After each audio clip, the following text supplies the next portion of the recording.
Welcome to Scream Therapy. I'm your host, Jason Schreurs.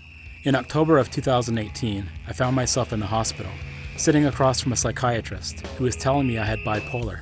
I was sent home with a bunch of medication and laid on the couch for a week. I had my iTunes library on shuffle, trying to shake the hornet's nest from my head.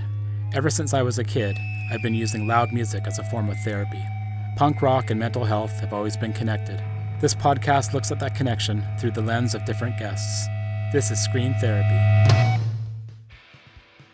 70 episodes of a podcast that I've been honored to host, edit, and produce for 3.5 years now. Scream Therapy, the podcast, and now the book, is a way of giving back to the punk community that saved my life. But it's also an opportunity for me to learn and grow and heal. I hope that you, the listener, will learn and grow and heal as well. Here's a recap of episodes 61 to 70. On episode 61, I talked with Shannon Eoff of Pacific Northwest hardcore punk band Knelt Before on the importance of positive mental attitude, or PMA as it's known in punk circles. Shannon also discussed being an ally for folks with mental health issues and supporting loved ones when they need it most.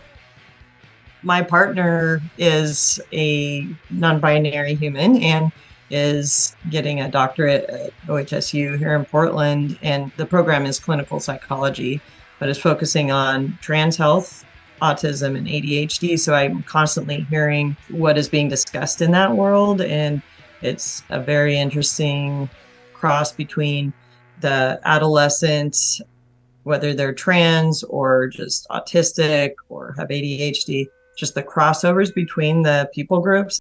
So I've been kind of fascinated to hear all of that, and I'm learning a ton all the time.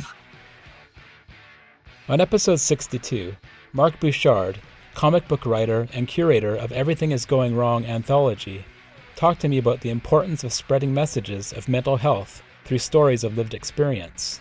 Mark explained the responsibility he felt being entrusted with other people's experiences through the making of the anthology. At the end of the day, I didn't want to mess with any of the subject matter, if that makes sense. I was more focused on the story beats and more focused on making sure these stories came through in a way that people would want to read them. And even if they were heavy stories, there would be either some educational factor, an enjoyment factor based on the art and how they were presented. On episode 63, I talked to writer B. Sonnenrich about how she has returned to the punk scene after having psychotic episodes. It's a place where she's understood and validated. B talks about using the punk rock ethos as inspiration to find her authentic writing voice and be present in her art and life. There's just so much depth to this genre. So many things can be punk, from coding to getting up on stage and cracking a bunch of jokes. A lot of punks are polymaths. You're writing a book, you're making a podcast, you're doing all these different things. You're able to interview all of these people and find a sense of camaraderie in that. And that's not something that just comes out of thin air. This genre, it pulls a specific person in. Those people are usually very good at an amalgamation of things. Negative Blast screamer Rainier Pesebre joined me on episode 64 to detail how his life changed when he discovered punk rock as a Filipino army-based kid. Rainier talked about how writing and playing punk rock allows him to articulate his anger, frustration, and vulnerability and come out the other side with positive energy. There's such a lightness that came with that type of expression and just being connected with that feeling. I know at times with a lot of punk bands or hardcore bands, you always think, dang, how can they go out every night and do that thing? I've seen a lot of hardcore bands in the past for the first song or first couple lines, and then after that they're just barely hanging on. And it's understandable because it's such an expressive form of art and performance. But just being able to sit with the emotion and to sit with whatever might have inspired the creation of the song and the energy backing up being able to perform the songs live, for me, it just brings me closer to understanding myself, because healing takes a long time. I welcomed Annie Kuchenmeister, vocalist and guitarist of Loki's Folly, on episode 65. to find out about how living on the autism spectrum affects her mental health. Annie discussed why punk rock has helped her find calmness in her life and how she loves to scream, of course. Louder punk-ish type music really helped me a lot, because when I was in school and it would be really, really, overwhelming with people talking there and lights too bright, being able to put my headphones on and put on the first couple bands I was getting into, like the Ramones, just full pressure, one sound is all coming in at once, was really just calming and soothing, and it really was probably the way I was able to get through most days when I was still in school. Rock and Healthy Lifestyles podcast host and chiropractic doctor Jennifer Palladino came on to episode 66 to discuss the glory days of the New York and London punk scenes and her formative years within them. Jennifer discussed how mental health and addiction issues weren't talked about and addressed during a time when the subjects were taboo, even amongst open-minded punks. Things were coming over from across the pond, bands and styles, and it was a time where it was new, and you don't really think of that type of, wow, this is it, this is the greatest, this is going to be historic. It's like classic rock. It wasn't classic rock. It was just the scene that was available to us. It was definitely a dangerous scene. I mean, so many people I knew, I mean, they're not alive. I'm here to tell it, but it's a shame. But it was drugs and violence. It was very raw. On episode 67, Karen Marie Hernandez of Cosmic Kitten joined me to talk about the struggles she faced as a youth in foster care and living in group homes. Karen spent her childhood in a neglectful household and a teen in the government care system, all the while dealing with her mental health struggles and medication side effects. Playing her guitar and writing music helped lead her through to a stable life that she has made for herself. I wanted to be a better person. I wanted to go to college, and I wanted to start a band somehow.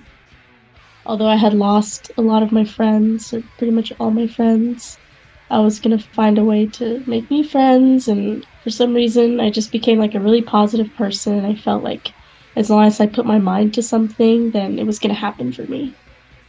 And for a few years while I got through college and I got good grades and stuff, I was like, I was right. As long as I put my mind to it, it's going to happen.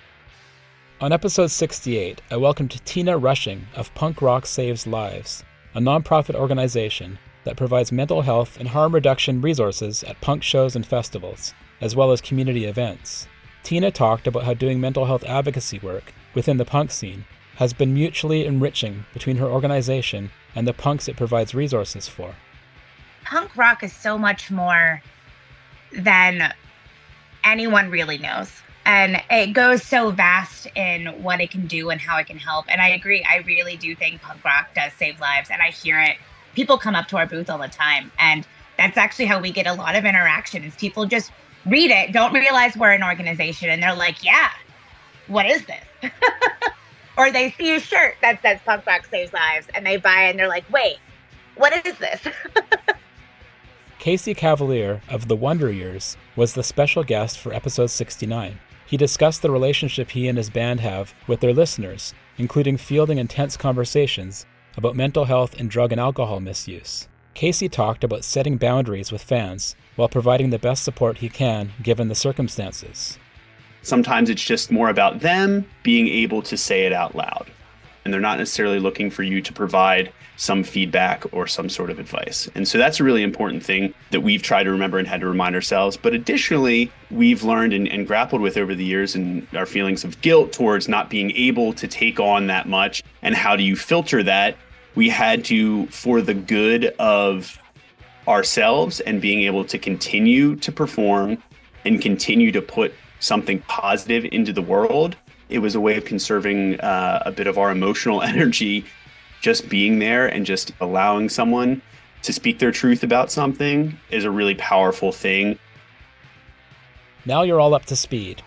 For these and many more episodes of the Scream Therapy podcast, go to screamtherapyhq.com. You can also check out episodes of the spin-off podcast, Flex Your Head, where my friends and I talk about classic punk albums. How about a bit of bonus material? Here I am being interviewed by Let's Be Well Together podcast host John Webster to talk about punk rock community. Today's interview is in the category of social wellness. I recently interviewed Jason Schreurs about punk therapy, and I'm so glad he reached out to me, including because I've enjoyed punk and new wave music since the 70s. Today, I'd like to ask about his experiences with a supportive punk community. Welcome back, Jason. Thanks, John.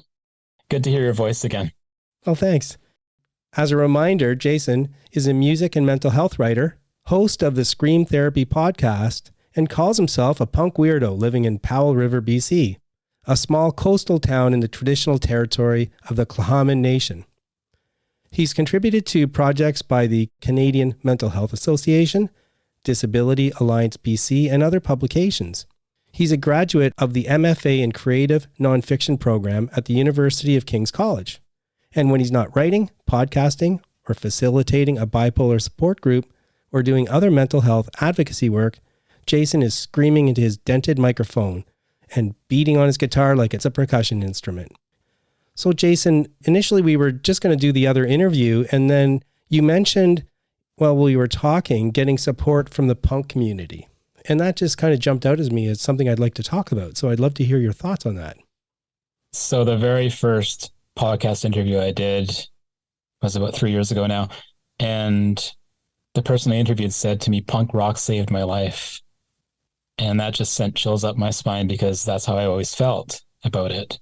I didn't know what that meant. I didn't know if I was speaking metaphorically or literally, but I always had the belief that punk rock saved my life. And it kept coming up in the interviews that I did, the people that I met, the people in the book that I wrote.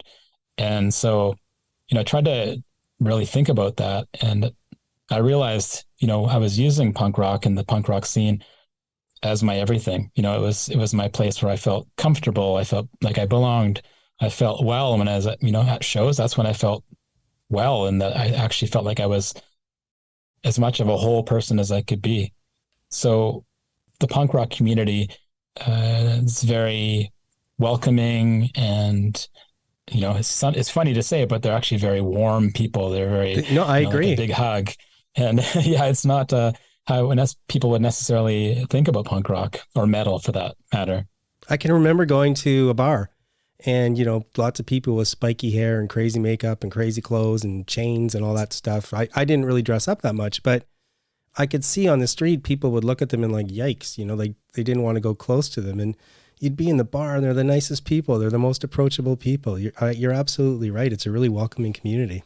For sure. And I think people in all walks of life have backgrounds in punk rock, and the person that you see on the street that you would never guess would be a punk rocker is. And so it's a mix of people who, are very forward facing and very outward about their punk rockedness, and folks like, me, who doesn't necessarily present like that other than wearing punk t-shirts. And right. It's all walks of life. I think there's a real misconception about punk rock being very whitewashed and standardized, and it's just not like that. It's a very welcoming place for people who are marginalized. There's a lot of queer people in the punk scene. There's a lot of BIPOC people in the punk scene. And that, to me, just points to the fact that it is a supportive community, and people say they feel safe there. That's kind of the long and short of it. I mean, you got to have a place of refuge in life. Otherwise, how do you feel comfortable in the world? Something you said earlier too reminded me. So it saved their life. I wouldn't say that about myself. I wouldn't say punk rock saved me, but I definitely think I wouldn't be the person I am today without punk rock. And so for whatever reason, later in my life, in the last couple of years, I've really come to cherish curiosity. I've come to conclude that probably my favorite attribute that I have in myself that I recognize is that I'm a really curious person. That's part of what this podcast is about. I love talking to people and learning, and it's just amazing. And I feel like when I look back, punk rock was one of the things that really lit that up for me, lit up my curiosity and made it all right. You're allowed to ask questions. You're allowed to challenge things. You're allowed to think differently. But if we go back to what we're talking about, the punk community, what are some of the things that you've seen where there's a connection to wellness? In some ways, it's hard to verbalize it. Okay. For myself, having a mental health condition, undiagnosed for 46 years, I always knew there was something going on with me that wasn't quite the same as the people I was seeing around me. And I grew up in a really conservative small town, which is a logging town, a mill town. And there wasn't a lot of people that I would consider to be punks. There's a few metalheads, and that's kind of where I gravitated first, Right. was, being a metalhead. And I still am. I still love both genres of music. But I felt like I was lost. I didn't understand what was going on around me. And then when I found the punk scene, it just really clicked. Like I kind of knew instinctually that it was something that I belonged to. And I often wonder why people gravitate towards it, especially folks who I interview for the podcast who are dealing with mental health conditions. And I think it's just because of the way that it's formed, the way that it's set up, the way that, you walk through the door of a punk show and people aren't saying, get out of here, kid, you're a loser. They're saying, oh, cool, you're a freak and a loser, come and hang out with us. Right. We all are. Like it's a self-empowered term to say that you're a freak or a weirdo or, a nerd or whatever you want to say. And that's not really very common in society. Maybe go down to the gaming store and play Dungeons and Dragons, and you might have that kind of same come and hang out with us. But for me, it was like, okay, this is where I belong. I knew it right away. I felt so excited and validated and empowered by being at the shows and listening to these bands scream at me, and we're all cheering along and singing along, and we're jumping around. It's like this very communal. It just feels right. It just feels like you're around the people that you belong with. For me, it was kind of the same and the opposite. So I was pretty nerdy. I short hair, regular dress, I liked school, I liked reading. And so I kind of thought initially that if I went there, I wouldn't be cool enough, right? I didn't have the spiky hair. I didn't have the leather jacket or whatever it happened to be. So I was a little bit nervous about that, but you know what? I never felt judged. I never felt like that somebody was saying you don't belong. But now that I think of it, I'm looking around and there was a room full of people so different, like the whole spectrum of regular dress to the most extreme punk dress. In fairness, there always are a few outliers, people who are just really angry really angry and wanted to break things, the kind of the anarchy side. And unfortunately, they seem to be the ones that often got attention. But they were the minority, I think. And generally speaking, I just didn't have connection with them. But otherwise, I didn't feel judged, and I felt very welcomed in the groups when I went. So you're right. And it's funny because you're talking about stuff, obviously you've thought about it. And for me, I was just experiencing it and never really thought about what I liked about it. But a lot of the stuff you're saying, I can really connect to. Yeah, for sure. The folks that come into the punk scene and cause problems, it's like any community. You're going to have those people, and there always has to be someone that's going to cause trouble or be a jerk. But the cool thing is that the punk scene seems like they're able to mobilize quite quickly. It's not hard for them to say, okay, there's a jerk here, let's deal with this, let's get this person out of the venue. Strength in numbers. I think punk rock, like you said, it's one of those things that just has like a visceral reaction for me. And I don't really know why until, it just happens. Like I don't really think about it as much as like, okay, this feels right. I'm playing punk rock with my friends. It's super exciting. The songs are great. There's messages. For me, it's a very instinctual, natural thing. If I'm not part of it for a period of time, I really feel it. When I came home from the hospital and couldn't do much of anything after being diagnosed with bipolar, man, I missed it. And I think that's a huge reason of why I started the podcast and wrote the book, is because I had to do something that was punk rock related, whatever I could. Couldn't go to shows. I just remember when I was younger, especially, if something went wrong, if something really bad happened, I would go down to my basement.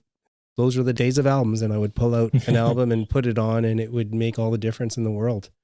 Now, you have a chance, you're talking to different people in the punk community on your podcast, and probably unfair to ask you out of the blue, but are there a couple, examples of things people have said about what they feel from the community, or how they connect, or maybe how it connects to wellness? Yeah, I think a really good example is Rachel Taft, who does the Feed Your Scene nonprofit, and she's in Richmond, Virginia, and she basically has a hostel, and she basically puts up punk bands for free. She's got some money coming in from grants and whatnot, She feeds them, she puts them up, and it's like their second home. Some of them go back on tour and they keep going back, and she's become a mother figure for them. So to me, that really speaks to the punk scene and how it, how we take care of ourselves within it. Another one would be people that are doing mental health work, but are doing it in a punk rock way. So, charities, there's a suicide prevention charity that runs itself very punk rock in the language that it uses, and, the kind of resources it provides, the whole idea of like, let's talk about these things. People are dying. How do we talk about this? How do we help? How do we support? To me, that's a very punk rock thing. And I come across that a lot in the podcast. For more episodes of Scream Therapy, go to screamtherapyhq.com or wherever you listen to podcasts. Big news, the Scream Therapy book is available now. Scream Therapy, A Punk Journey Through Mental Health, tells my story and the stories of others who use punk as a catalyst for mental health. Like this podcast, it links the community-minded punk scene with the mental wellness of the punks who belong to it. To order the book, go to screamtherapyhq.com. For merch, check out the newly opened store at screamtherapyhq.com/store. And for even more designs, check out Scream Therapy on TeePublic. Okay, enough promoting. It's time for some thanking. Thank you for listening to Scream Therapy. Doing this podcast and talking to folks about punk rock and mental health has been a crucial part of my own mental stability, and it means so much to me that you're out there listening. Scream Therapy is created in the Cathet region of coastal British Columbia, Canada, on the traditional territory of the Tla'amin Nation. Contact me at screamtherapyhq.com or email me at screamtherapypodcast@gmail.com. I'd love to hear from you. Let's talk about punk rock and mental health. Until next time, take care and be well. If you thought you could